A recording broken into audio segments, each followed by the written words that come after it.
marang mega ing koso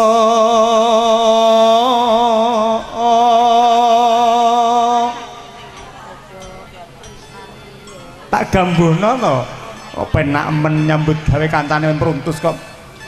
piyangarsa swaranipun lir ombake samudra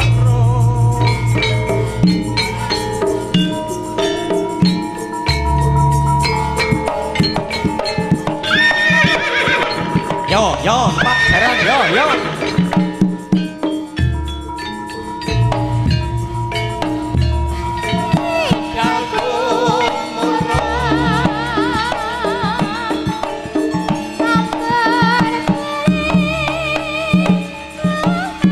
kok malah salaman piye to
kang minulya ing jagat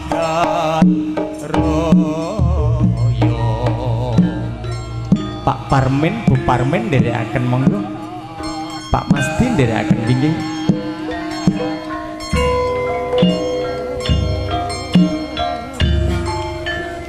arum bondo kang sumerbab arum katyup ing sampirna bondo kawis tinggal gandanyo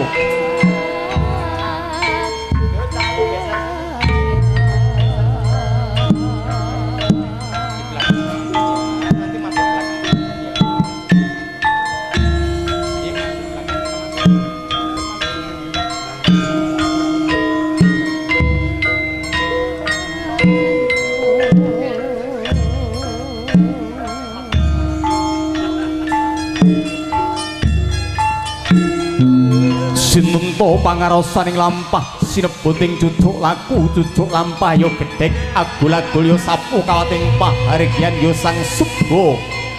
manggala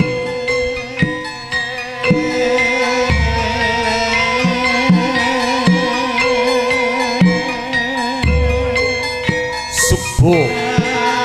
kang ateges sae manggala jejering pangarasa milutatan dadi mokal lamun to kadang subha manggala pinilih jalma kang kinajek kang bagus rupane dipeni pusanane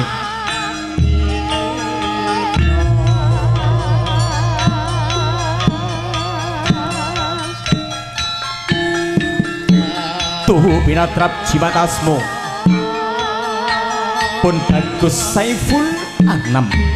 mijil saking Ladan Mojorejo Kecamatan Grau Kabupaten Bojonegoro kenya taruni kang endah sulistya ing warni tenggih semambung wungkur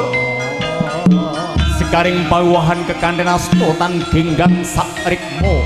kumepira pulut pinara sasra bebasane Kinarubyuk Pagrayu ya putri Domas Satro bagus sinebuting Talampati Satro kang kembar busana kembar cipta kembar rasa kunjuka temanten sarimbit mugi kembar cipta rasa mewah karasake